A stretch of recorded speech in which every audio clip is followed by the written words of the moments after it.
ಒಂದು 6-7 ದಿವಸದಿಂದ ನಾನು ಒಂದು ಮಾಧ್ಯಮದಲ್ಲಿ ತುಂಬಾ ವೈರಲ್ ಆಗಿದೆ ಆ ವಿಷಯ.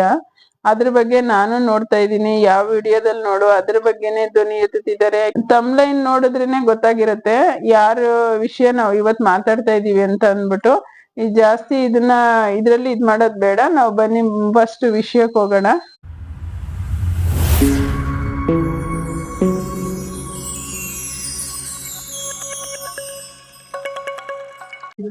ನಿತ್ಯ ಜೀವನಗೆ ಸ್ವಾಗತ. ಒಂದ್ 5-6 ದಿವಸದಿಂದನೂ ತುಂಬಾ ವೈರಲ್ ಆಗಿರೋ ವಿಡಿಯೋ ಅಂತ ಅಂದ್ರೆ ಎಲ್ಲಾ ಚಾನಲ್ ಅಲ್ಲಿ ಯಾವ ಯೂಟ್ಯೂಬ್ ನೋಡ್ಲಿ ಮತ್ತೆ ಯಾವ ಸೋಷಿಯಲ್ ಇದನ್ನ ಓಪನ್ ಮಾಡ್ಲಿ ಅದೇ ಬರ್ತಾ ಇದೆ. ತುಂಬಾ ವೈರಲ್ ಆಗಿದೆ ವಿಡಿಯೋ. ಅದು ಎಲ್ಲಾರ್ಗುನು ಒಂಥರ ಮನ ಕುಲುಕೋ ತರ ಇದೆ. ಮತ್ತೆ ಎಲ್ಲಾರುನು ತುಂಬಾನು ಅದ್ರ ಬಗ್ಗೆ ವಿಡಿಯೋ ಮಾಡಿದ್ರು. ಯಾವ್ದನ್ನು ಇಷ್ಟೊಂದು ಆಳವಾಗಿ ಒಂಥರ ಇದು ಚಿಕ್ಕದು ಒಂದು ಶಾರ್ಟ್ ಮೂವೀಸ್ ನೋಡ್ದಂಗ ಆಗತ್ತೆ. ಅದೇ ತರ ಅದ್ರಲ್ಲಿ ಅಷ್ಟು ಸುಲಭ ಅಲ್ಲ ಆ ತರ ವಿಡಿಯೋ ಮಾಡ್ಬೇಕು ಅಂತ ಅಂದ್ರೆ. ಆ ಎಡಿಟಿಂಗ್ ಆಗಿರ್ಬೋದು, ಆ ಒಂಥರ ಕ್ರೇಜಿನೆಸ್ ಆಗಿರ್ಬೋದು, ಮತ್ತೆ ಡೀಟೇಲು, ಟೈಮಿಂಗ್ಸು, ಮತ್ತೆ ಕರೆಕ್ಟ್ ಆಗಿ ಅವತ್ತಿಂದನೂ ತುಂಬಾ ಹೆಸರು ಮಾಡಿದೆ ಯಾವ ಯೂಟ್ಯೂಬ್ ಅಂತ ಅಂದ್ಬಿಟ್ಟು ಅದ್ರ ಬಗ್ಗೆ ನಾನು ಹೇಳ್ತೀನಿ. ಅವ್ರ ಬಗ್ಗೆ ತುಂಬಾ ಎಲ್ಲಾರ್ಗುನು ಮನನ ಕಲಕಿದೆ. ಆ ಚಾನಲ್ ಯಾವ್ದು ಅಂತ ಅಂದ್ರೆ ದೂತ ಯೂಟ್ಯೂಬ್. ಮತ್ತೆ ಅವ್ರ ಹೆಸರು ಸಮೀರ್ ಎಮಿಡಿ ಅಂತ ಅಂದ್ಬಿಟ್ಟು ತುಂಬಾ ಚೆನ್ನಾಗ್ ಮಾಡಿದ್ದಾರೆ ಅವರು. ನಾನು ಸಹ ನೋಡ್ದೆ ಅದನ್ನ, ನನಗೂ ಇಷ್ಟ ಆಯ್ತು. 2 ಸತಿ ನೋಡಿದೀನಿ ನಾನು ಆ ವಿಡಿಯೋನ. ಮತ್ತೆ ಪ್ರತಿಯೊಂದು ರಿಯಾಲಿಟಿ ತರ, ಆದ್ರೆ ಯಾರನ್ನ ಹೆಸರು ಏನು ಅವರು ಬಳಸ್ಕೊಂಡಿಲ್ಲ, ಯಾರನ್ನ ಹೆಸರು ಮೆನ್ಷನ್ ಮಾಡಿಲ್ಲ. ಇದೇ ಸ್ಟೋರಿ ಇದೇ ತರ ಇವ್ರೇ ಅನ್ನೋ ತರದ ಕಂಡು ಬರೋ ತರ ಎಷ್ಟು ಚೆನ್ನಾಗ್ ಮಾಡಿದ್ದಾರೆ. ಅದು ಅಷ್ಟು ಸುಲಭ ಅಲ್ಲ. ಒಂದು ಮಿನಿ ಸಣ್ಣ ಶಾರ್ಟ್ ಮೂವೀಸ್ ನೋಡಿದಷ್ಟು ಚೆನ್ನಾಗಿದೆ ಅದು ಆ ವಿಡಿಯೋ. ಅವ್ರು ಎಷ್ಟು ಪ್ರಯತ್ನ ಪಟ್ಟಿರ್ಬೇಕು, ಎಷ್ಟು ಸಹನೆಯಿಂದ. ಮಾಮೂಲು ನಾನು ಎಲ್ಲರೂ ಮಾಡ್ತಿದ್ದಾರೆ, ನಾನು ಒಂದ್ ಕಂಟೆಂಟ್ ಮಾಡ್ಬೇಕು ಅನ್ನೋ ಉದ್ದೇಶದಿಂದ ಮಾಡಿಲ್ಲ ಅವರು. ಅದ್ರ ಬಗ್ಗೆ ಆಳವಾಗಿ ಇನ್ವೆಸ್ಟಿಗೇಷನ್ ಮಾಡಿ ಮತ್ತೆ ಆ ಟೈಮಿಂಗ್ಸು, ಮತ್ತೆ ಅಲ್ಲಿಂದ ಬಸ್ ಸ್ಟ್ಯಾಂಡ್ ಇಂದ ಕಾಲೇಜಿಗೆ ಎಷ್ಟು ದೂರ ಇದೆ, ಅಲ್ಲಿಂದ ಬಸ್ ಸ್ಟ್ಯಾಂಡ್ ಇಂದ ಎಷ್ಟು ದೂರ ಇದೆ, ಅಲ್ಲಿಂದ ನೇತ್ರಾವತಿಗೆ ಎಷ್ಟು ನಿಮಿಷ ಆಗತ್ತೆ ಅನ್ನೋದನ್ನ ಕುಲಂಕುಷವಾಗಿ ಎಲ್ಲಾನು ತಿಳ್ಕೊಂಡು ಅಷ್ಟು ತಲೆ ಕೆಡಿಸ್ಕೊಂಡು ವಿಡಿಯೋ ಮಾಡಿದ್ದಾರೆ ಅಂತ ಅಂದ್ರೆ ತುಂಬಾ ಇದ್ರ ಬಗ್ಗೆ ಒಂಥರ ಹೆಮ್ಮೆ ಪಡುವಂತ ವಿಷಯ ಇದು. ಅವರು ಬರೀ ಸೌಜನ್ಯ ಕೇಸು ಬಗ್ಗೆ ಒಂದೇ ಮಾತಾಡಿಲ್ಲ. ಆ ಪ್ಲೇಸ್ ಅಲ್ಲಿ ಬೇಕಾದಷ್ಟು ಹಲವಾರು ಕೊಲೆಗಳಾಗಿದೆ. ಅದು ಹಿಂಗೆ ಏನು ಅದಕ್ಕೆ ಸಿಕ್ಲಿಲ್ಲ.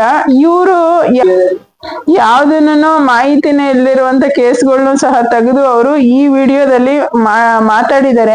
ನೀವು ದಯವಿಟ್ಟು ಆ ವಿಡಿಯೋ ನೋಡಿಲ್ಲ ಅಂತಂದ್ರೆ ಒಂದ್ಸತಿ ಫಸ್ಟ್ ಆ ವಿಡಿಯೋನ ನೋಡಿ. ಮತ್ತೆ ನನ್ನ ಚಾನಲ್ ಅಲ್ಲೂ ಸಹ ನನ್ನ ಡಿಸ್ಕ್ರಿಪ್ಷನ್ ಬಾಕ್ಸ್ ಅಲ್ಲಿ ಈ ವಿಡಿಯೋ ಕೆಳಗಡೆ ಹಾಕಿರ್ತೀನಿ ಆ ವಿಡಿಯೋನ. ಅವರು ಮತ್ತೆ ನಮಗೂನು ಬೇಸರ ಇತ್ತು. ಈಗ ಅಂತ ತುಳುನಾಡು ಕಡೆ ನಮ್ಮ ಕನ್ನಡಿಗದವರಾಗ್ಬೋದು, ನಮ್ಮ ಹಿಂದೂ ಯಾವ್ದೂನು ಇದ್ರಲ್ಲಿ ಯಾವ ಧರ್ಮನು ಮಿಶ್ರಣ ಮಾಡೋದು ಬೇಕಾಗಿಲ್ಲ. ಅವು ಹುಡುಗ ಏನ್ ಮಾಡಿದೆ ಅಂದ್ರೆ ಹೆಣ್ಣು ಮಕ್ಕಳ ಬಗ್ಗೆ ಇವಾಗ ತುಂಬಾನೇ ಅಲ್ಲಿ ಇಲ್ಲಿ ರೇಪ್ ಕೇಸ್ಗಳು ಅವು ಇವು ತುಂಬಾನೇ ಆಗ್ತಿದಾವೆ. ಆದ್ರೆ ಈ ತರದ ಒಂದು ವಿಡಿಯೋ ಬರ್ಬೇಕು. ನನ್ಗೂನು ಬೇಸರ ಆಗ್ತಿತ್ತು, ಏನಪ್ಪ ಇದು 10-12 ವರ್ಷ ಆದ್ರೂ ಇನ್ನೂ ಈ ಮಗುದು ಕುಲಂಕುಷವಾಗಿ ಕ್ಲಿಯರ್ ಆಗಿಲ್ವಲ್ಲ ಅಂತ ಅನ್ನಿಸ್ತಿತ್ತು. ಇವಾಗ ಈ ತರ ಬಂದಿರೋದ್ರಿಂದ ಜನಕ್ಕೂನು ಒಂದ್ ಸ್ವಲ್ಪ ಕುತೂಹಲದಿಂದ ಮತ್ತೆ ಆ ಕೇಸು ರಿಓಪನ್ ಆಗ್ಬೋದೋ ಏನೋ, ಹಂಗಾಗಿ ಅವರು ಇದ್ ಮಾಡ್ತಿದ್ದಾರೆ. ಆಮೇಲೆ ನಮ್ಗೆ ಇಷ್ಟು ದಿನದವರೆಗೂನು ಏನಾದ್ರೂ ಸಾಮಾನ್ಯವಾಗಿ ನಾವು ಅಂತಲ್ಲ ಎಲ್ಲಾ ನಮ್ಮ ಹಿಂದೂ ಜನಗಳು ಏನಾದ್ರೂ ಒಂದ್ ಸಮಸ್ಯೆ ಬಂತಂದ್ರೆ ಮಂಜುನಾಥ ಸ್ವಾಮಿಗೆ ಕಾಣಿಕೆ ಕಟ್ಕೊಳ್ರಿ, ಮಂಜುನಾಥ ಸ್ವಾಮಿಗೆ ಹೋಗ್ ಬರೋಣ, ಧರ್ಮಸ್ಥಳ ಮಂಜುನಾಥ ಸ್ವಾಮಿಗೆ ಹೋಗೋಣ ಅಂತ ಅನ್ಕೊಂಡಿದ್ರು. ನಾವು ಇದುವರೆಗೂನು ನಮ್ಮ ಹಿಂದೂ ದೇವಸ್ಥಾನ ಅಂತಾನೆ ಅನ್ಕೊಂಡಿದ್ವಿ. ನಮ್ಗೆ ಆ ವಿಡಿಯೋ ನೋಡಿದ್ಮೇಲೆ ಗೊತ್ತಾಗಿದ್ದು ಇದು ಜೈನರ ದೇವಸ್ಥಾನ, ಪ್ರೈವೇಟ್ ದೇವಸ್ಥಾನ ಅಂತ ನಮ್ಗೆ ಅರ್ಥ ಆಗಿದ್ದು.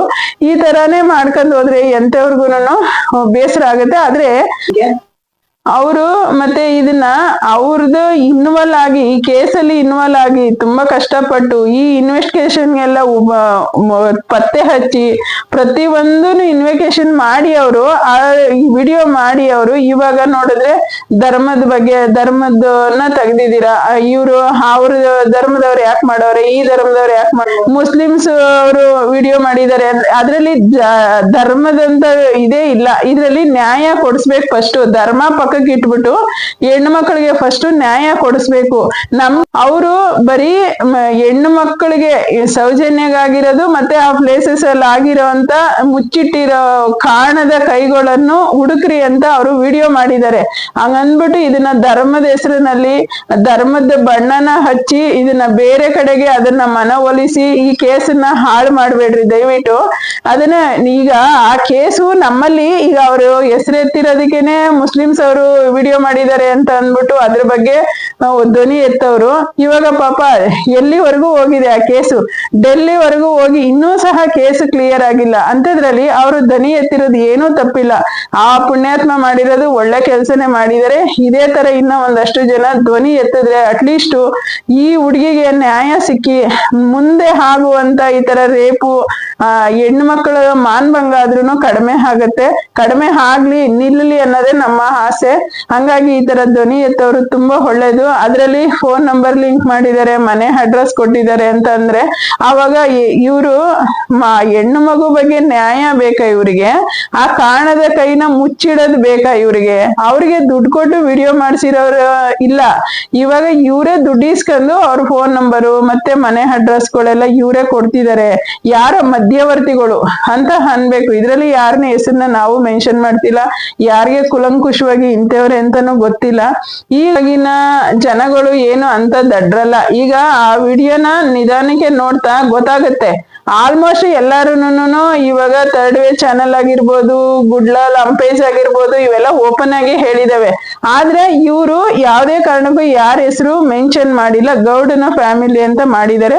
ಅದನ್ನ ನೋಡಿದ್ರೆ ಆದಷ್ಟು ಜನಕ್ಕೆ ಮನವರಿಕೆ ಆಗುತ್ತೆ. ಇವಾಗೇನು ಒಂದ್ ಚಿಕ್ಕ ಮಗುಗೂ ಸಹ ಮನವರಿಕೆ ಆಗುವಂತ ತಿಳುವಳಿಕೆ ಇರುವಂತ ಕೆಪಾಸಿಟಿ ಇದೆ ಅಂತದ್ರಲ್ಲಿ ಅರ್ಥ ಆಗತ್ತೆ. ಅದನ್ನ ನೀವು ಎಲ್ಲಾರುನು ಹುಡುಕಿ ನ್ಯಾಯನ ದೊರಕಿಸ್ಕೊಡ್ಬೇಕು.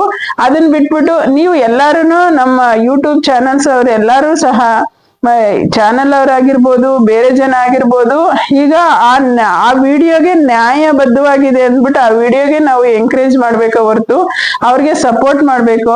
ಅದನ್ನ ಬಿಟ್ಬಿಟ್ಟು ಮುಸ್ಲಿಮ್ಸ್ ಹುಡ್ಗ ವಿಡಿಯೋ ಮಾಡಾಕಿದ್ದಾನೆ ಅಂತ ಅಲ್ಲ. ಅವನು ಮುಸ್ಲಿಮ್ಸ್ ಅಂತ ಮಾಡಿಲ್ಲ ಹುಡ್ಗ. ನ್ಯಾಯಕ್ಕೋಸ್ಕರ ಒಂದು ಹೆಣ್ಣು ಮಗುಗೆ, ಹಿಂದೂ ಹೆಣ್ಣು ಮಗು ಅಲ್ಲಿ ಯಾರನ್ನ ಅಲ್ಲಿ ಮಾನವೀಯತೆಯಿಂದ ಈ ಹೆಣ್ಣು ಮಕ್ಕಳಿಗೆ ನ್ಯಾಯ ಸಿಗಬೇಕು ಅನ್ನೋ ಉದ್ದೇಶದಿಂದ ಮಾಡಿರೋದು. ಅದನ್ನ ಬಿಟ್ಬಿಟ್ಟು ಅವ್ರನ್ನ ಬ್ಲಾಕ್ ಮೇಲ್ ಮಾಡೋದು, ಇನ್ನೊಂದ್ ಮಾಡೋದು, ಏನೇ ಮಾಡಿದ್ರು ಇವಾಗ ಆಲ್ಮೋಸ್ಟ್ ಮುಕ್ಕಾಲ್ ಜನ ಗೊತ್ತಾಗಿದೆ ಯಾರು ಇದ್ರಲ್ಲಿ ಹಿನ್ನೆಲೆ ಇದೆ, ಕಾಣದ ಕೈ ಯಾರ್ದು ಅಂತ ಗೊತ್ತಾಗಿದೆ. ಒಂದಂತೂ ಸತ್ಯ, ಇದು ಚಿಕ್ಕ ಮಕ್ಳಿಗೂ ಸಹ ಅರಿವು ಮೂಡಿಸುತ್ತೆ. ಯಾವ್ದಂತ ಅಂದ್ರೆ ಇವಾಗ ಸಣ್ಣ ಪುಟ್ಟ ಜನ ಆದ್ರೆ ಖಂಡಿತ ಇದನ್ನ ಇಷ್ಟೊಂದು ಎತ್ತರ ಮಟ್ಟದಲ್ಲಿ, ದೊಡ್ಡ ಮಟ್ಟದಲ್ಲಿ ಇದನ್ನ ಒಬ್ರಾದ್ಮೇಲೆ ಒಬ್ರನ್ನ ಸೇರಿಸಿ ಅವ್ರನ್ನ ಹೆಸರನ್ನ ಇನ್ವಾಲ್ವ್ ಮಾಡಿ ಕೇಸ್ ಎಳ್ಕೊಂಡ್ ಹೋಗಿ ಇಷ್ಟಿನವರ್ಗುನು ಎಳ್ಕೊಂತಾನೆ ಹೋಯ್ತಾ ಇರ್ಲಿಲ್ಲ. ಮತ್ತೆ ಯಾರು ಇಲ್ಲ ಅಂತಂದ್ರೆ ಹಿಂಗೆ ಮುಚ್ಚಾಕೊಂಡು ಹೋಯ್ತಾ ಇದ್ರೆ ಆ ಹುಡ್ಗಿನ ಮಾನಭಂಗ ಮಾಡಿದ್ದು ಏನು? ಎಂತ ಚಿಕ್ಕ ಹುಡ್ಗಿಗೆ 3 ಇಂಚು ಮಣ್ಣು ತುಂಬಿದ್ದಾರೆ ಅಂತ ಅಂದ್ರೆ, ಕಲ್ಲಲ್ಲಿ ಜಜ್ಜಿ ಆ ಜಾಗಕ್ಕೆ ಮಣ್ಣು ತುಂಬಿದ್ದಾರೆ ಅಂದ್ರೆ ಅವ್ರು ಇನ್ನೆಂತ ಕ್ರೂರಿಗಳು, ಇನ್ನೆಂತ ಕಾಮಕರು ಅವರು ಅನ್ನೋದು ಎಲ್ಲಾರ್ಗುನು ಮನಸ್ಸು ಮತ್ತೆ ಮೈ ಎರಡೂನು ತುಂಬಾನೇ ನೋವಾಗುತ್ತೆ. ಅದು ಹೆಣ್ಣು ಮಕ್ಕಳ ನೋವು ಹೆಣ್ಣು ಮಕ್ಳಿಗೆ ಮಾತ್ರ ಗೊತ್ತು. ಆದ್ರೂನು ಅವರು ಸಮೀರ್ ಅವರು ಇದನ್ನ ತುಂಬಾ ಈ ವಿಡಿಯೋದಲ್ಲಿ ತುಂಬಾ ಇನ್ವಾಲ್ವ್ ಆಗಿ ಮಾಡಿದ್ದಾರೆ. ಅದಕ್ಕೆ ಎಲ್ಲಾರುನು ಅವ್ರಿಗೆ ಎಂಕರೇಜ್ ಮಾಡ್ರಿ, ಒಳ್ಳೇದನ್ನೇ ಮಾಡ್ರಿ. ಅದನ್ನ ಬಿಟ್ಬಿಟ್ಟು ಏನೇನೋ ಅವ್ರ ಮೇಲೆ ಕೇಸ್ ಅಂತೆ, ಆಳಂತೆ ಮೂಳಂತೆ ಹಾಕೋದು ಇದೆಲ್ಲ ಚೆನ್ನಾಗಿಲ್ಲ. ಅವಾಗ ಖಂಡಿತ ಇಂಥವ್ರೆ ಮಾಡ್ಸಿದ್ದಾರೆ ಅಂತ ಗೊತ್ತಾಗತ್ತೆ. ಅವ್ರವ್ರ ಬಲೆಗೆ ಅವ್ರವರೇ ತಗ್ಲಾಕೊಳ್ತಾರೆ. ಇದು ಎಲ್ಲದಕ್ಕೂ ಒಂದು ಕಾಲಘಟ್ಟದಲ್ಲಿ ಲಾಸ್ಟ್ ಪಾಯಿಂಟ್ ಅಂತ ಇರುತ್ತೆ. ಆ ಪಾಯಿಂಟ್ ಅಂತ ಬಂದಿದೆ ಅಂತ ಕಾಣಿಸುತ್ತೆ. ಅದಕ್ಕೆ ಇವ್ರು ಅವ್ರವರೇ ಮುಂದೆ ಬಂದು ತಗ್ಲಾಕೊಳ್ಳೋದಕ್ಕೆ ಕಾರಣನೇ ಇದ್ರಿಂದಾನೇ ಮುಂದಕ್ಕೆ ಬಂದು ತಗ್ಲಾಕೊಳ್ಳೋದವ್ರು. ಆ ಹುಡುಗನ್ಗೆ ಏನೇ ಸಮಸ್ಯೆ ಆಗ್ಲಿ, ಆ ಹುಡುಗನ್ಗೆ ಅಲ್ಲ ಯಾರೇ ಆಗ್ಲಿ, ಯೂಟ್ಯೂಬರ್ಸ್ ಅವ್ರ ಹೆಸರು ಕಾಣದ ಕೈಗಳ ಹೆಸರನ್ನ ಯಾರು ವಿಡಿಯೋ ಮಾಡಿದ್ದಾರೆ ಅವ್ರಿಗೆ ಏನೇ ಸಮಸ್ಯೆ ಆದ್ರೂನು ಇವಾಗ ಆಲ್ಮೋಸ್ಟ್ ಎಲ್ಲರಿಗೂ ಗೊತ್ತಾಗಿದೆ ಯಾರು ಅಂತ ಅನ್ನೋದನ್ನ. ಜನಕ್ಕೆ ಎಲ್ಲಾರು ತಿಳುವಳಿಕೆ ಬಂದಿದೆ, ತಿಳಿದಿದ್ದಾರೆ. ಅವ್ರದೇ ಅಂತ ಅಂದ್ಬಿಟ್ಟು ಮುಂದಕ್ಕೆ ಇದ್ ಮಾಡ್ತಾರೆ. ದುಡ್ಡು ಎಷ್ಟೋ ಇರ್ಬೋದು, ದರ್ಪ ಎಷ್ಟೋ ಇರ್ಬೋದು, ಆದ್ರೆ ಮೇಲಿದಾನಲ್ಲ ಅವನನ್ನ ಯಾರು ಮರೆಮಾಚಕ್ಕಾಗಲ್ಲ, ಕಣ್ಣು ಮುಚ್ಚಕ್ ಆಗೋದಿಲ್ಲ. ಏನೇ ಇದೆ ಅಂತ ಅಂದ್ಬಿಟ್ಟು ಯಾರುನು ಮುಗ್ಧ ಹೆಣ್ಣು ಮಕ್ಕಳಿಗೆ ಈ ತರ ಮಾನಭಂಗನ ಮಾಡಬಾರ್ದು. ಅವ್ರವ್ರ ಮನೆ ಹೆಣ್ಣು ಮಕ್ಳಾದ್ರೂ 10 ವರ್ಷ 12 ವರ್ಷ ಯಾವ ಕೇಸು ಅವ್ರೇನೋ ಪಾಪ ಒಂದ್ ಸ್ವಲ್ಪ ಸ್ಥಿತಿವಂತರಾಗೋದ್ಗೆ ಇಲ್ಲಿವರೆಗೂ ಎಳ್ಕೊಂಡ್ ಹೋಗ್ತಿದ್ದಾರೆ. ಬಡಬಗ್ರ ಹೆಣ್ಮಕ್ಳಾದ್ರೆ ಅವ್ರಿಗೆ ಮಾನಕ್ಕೆ ಸೀಲಕ್ಕೆ ಬೆಲೆನೇ ಇಲ್ವಾ? ಈ ತರ ಅವ್ರ ಕೈಯಲ್ಲಿ ಆಗತ್ತಾ? ಇಷ್ಟಿಷ್ಟು ವರ್ಷ ಕೇಸ್ ಎಳ್ಕೊ ಬಂದ್ರೆ ಅದ್ರಲ್ಲಿ ಅರ್ಥ ಏನು? ಎಷ್ಟು ಜನ ಇವಾಗಿರೋರು ನಾಳೆಗಿರೋದಿಲ್ಲ ಅಂತದ್ರಲ್ಲಿ ಇಷ್ಟಿಷ್ಟು ಒಂದು ವರ್ಷ ಎಳ್ಕೊ ಬಂದ್ರೆ ಯಾರು ಹೋರಾಟ ಮಾಡ್ತಾರೆ? ಅವಾಗ ನ್ಯಾಯಕ್ಕೆ ಬೆಲೆನೇ ಇಲ್ವಾ? ಇಷ್ಟಿಷ್ಟು ವರ್ಷ ಬೇಕಾಗೋದಕ್ಕೆ ಇಷ್ಟೊಂದು ಸರ್ಕಾರ, ಇಷ್ಟೊಂದು ನಮ್ಮ ಪೊಲೀಸ್ ಸಿಬ್ಬಂದಿ ಆಗಿರ್ಬೋದು, CBI ತನಿಖೆ ಆಗಿರ್ಬೋದು, ಇಷ್ಟೊಂದು ಇರೋದು ಇಷ್ಟು ವರ್ಷ ತೆಳ್ಳೋದಕ್ಕ? ಇಷ್ಟು ವರ್ಷ ನ್ಯಾಯ ಕೊಡ್ಸಕ್ ಆಗ್ದಿರೇ ಇರುವಂತ ನಮ್ಮ ಸರ್ಕಾರ ಇವಾಗ ಯಾರೋ ಒಬ್ಬ ಪುಣ್ಯಾತ್ಮ ದನಿ ಎತ್ತಿದಾನೆ ಅಂದ್ರೆ ಅವನ ಬಗ್ಗೆ ಇಲ್ದೇ ಇರೋದು ಜಾತಿ ವಿರೋಧ ಅಂತೆ, ಅದು ಇದು ಅವನಿಗೆ ಸಮಸ್ಯೆ ಕೊಡೋದಂತೆ. ಇದೆಲ್ಲ ಎಷ್ಟು ಸರಿ ಅನ್ಸುತ್ತೆ? ಎಷ್ಟು ನ್ಯಾಯ ಅನ್ಸುತ್ತೆ? ಇವಾಗ ನೆಕ್ಸ್ಟ್ ಯಾರಾದ್ರೂ ಅತ್ಯಾಚಾರಿಗಳು, ಕಾಮಕರು ಮುಂದಕ್ಕೆ ಬರಕ್ಕೆ ಅವ್ರಿಗೆ ಸುಲಭ ಆಗುತ್ತೆ. ಬಿಡು 10 ವರ್ಷ 12 ವರ್ಷ ತಾನೆ, ಅಷ್ಟೊತ್ತಿಗೆ ಯಾರು ಇರ್ತಾರೋ ಯಾರು ಸಾಯ್ತಾರೋ. ಇದ್ರಲ್ಲಿ ಈ ಕೇಸಲ್ಲಿ ಎಷ್ಟೊಂದು ಕರೆಕ್ಟ್ ಆಗಿರುವಂತ ಇಷ್ಟು ವರ್ಷ ಎಳ್ಕೊ ಬಂದು ಫಸ್ಟ್ ಅಲ್ಲೇನೆ ಸ್ಟಾರ್ಟಿಂಗ್ ಅಲ್ಲೇನೆ ಡಾಕ್ಟ್ರಿಂದ ಮತ್ತೆ ಪೊಲೀಸ್ ಅವರಿಂದ ಎಲ್ಲಾ ಕಡೆಯಿಂದನೂ ಸಾಕ್ಷಿ ನಾಶ ಆಗಿದೆ. ಅದು ಸ್ವಲ್ಪ ಸ್ಥಿತಿವಂತರು ಕಡಿಮೆ ಆದ್ರೆ ಯಾವ್ದೂನು ಸಾಕ್ಷಿ ಸಿಗಲ್ಲ. ಇಷ್ಟೊಂದು ವರ್ಷ ಎಳ್ಕೋಗಿ ಎಲ್ಲ ಹೋಗ್ತಾ ಇರ್ತಾರೆ, ಮಾಡ್ತಾ ಇರ್ತಾರೆ. ಇರೋದು 1-2 ಸಾಕ್ಷಿ ನಾಶ ಮಾಡ್ಬಿಟ್ರೆ ಆ ಕೇಸನ್ನ ಜೀವನ ಮತ್ತೆ ಸಮಾಜ ಅಂತ ಪರಿಸ್ಥಿತಿನ ದಯವಿಟ್ಟು ಯಾರು ತಂದು ಹೊಡ್ಬೇಡ್ರಿ. ಆದಷ್ಟುನು ಆ ಹುಡುಗನ್ಗೆ ಸಮೀರ್ಗೆ ಸಪೋರ್ಟ್ ಮಾಡ್ರಿ. ಈ ಸೌಜನ್ಯ ಕೇಸ್ಗುನು ಒಂದು ಕೊನೆ ಅಧ್ಯಾಯನ ಎಳಿಸೋ ಹಂಗೆ ಎಲ್ಲಾರನ್ನ ಕೈ ಜೋಡಿಸಿ ಏನೋ ಒಂದ್ ಮಾಡಿದ್ರೆ ನಮ್ಮ ಹೆಣ್ಮಕ್ಳು ನೆಕ್ಸ್ಟ್ ಓಡಾಡುವಂತ ಧೈರ್ಯವಂತರಾಗಿ ಸ್ಥಿತಿವಂತರಾಗಿ ಓಡಾಡ್ತಾರೆ.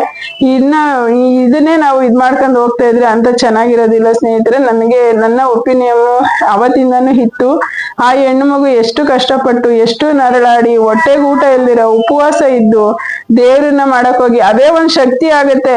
ಅಷ್ಟು ಸುಲಭ ಅಲ್ಲ, ಯಾರನ್ನು ಬಿಡಲ್ಲ. ಕಾಲ ಒಂದು ಸಮಯ ಆದವರೆಗೂನು ಏನೇ ಒಂದು ಕಾಲ್ ಗಾಯ ಆದ್ರೂ 2 ದಿನ 3 ದಿನ ನೋವು ಗಾಯ ವಾಸಿ ಆಗಕ್ ತಗೊಳುತ್ತೆ. ಅದೇ ತರ ಇದನ್ನ ಪರಿವರ್ತನೆ ಹಾಗೆ ಆಗತ್ತೆ. ಯಾರೇ ಆಗ್ಲಿ ಕಾಮಕರಿಗೆ ಖಂಡಿತ ಶಿಕ್ಷೆ ಆಗತ್ತೆ. ಅದು ಅಂತದ್ರಲ್ಲಿ ಇಂಥ ದನಿ ಎತ್ತಿರೋರ್ಗೆ ಸ್ವಲ್ಪ ಸಪೋರ್ಟ್ ಮಾಡ್ರಿ. ಯಾವತ್ತೂನು ಆ ಜಾತಿ ಅನ್ನೋ ಬೀಜನ, ಧರ್ಮ ಅನ್ನೋ ಬೀಜನ ಈ ನ್ಯಾಯದಲ್ಲಿ ಬಿತ್ತಬೇಡ್ರಿ. ಇದು ಹೆಣ್ಮಕ್ಳ ವಿಷಯ.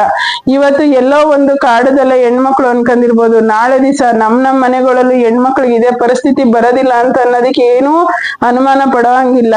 ಎಲ್ಲ ಜನ ಎದ್ಕೋತಾರೆ, ಇದೇ ತರ ಹಾಕ್ತಾರೆ. ಕಾಮಕರು ರೋಡ್ಗೂ ಉಟ್ಕೊಳ್ತಾರೆ. ಇವ್ರನ್ನ ನಿರ್ಮೂಲನೆ ಮಾಡ್ಬೇಕು ಅಂದ್ರೆ ಈ ತರದವ್ರು ಒಂದಷ್ಟು ಜನ ತಲೆ ಎತ್ತಬೇಕು.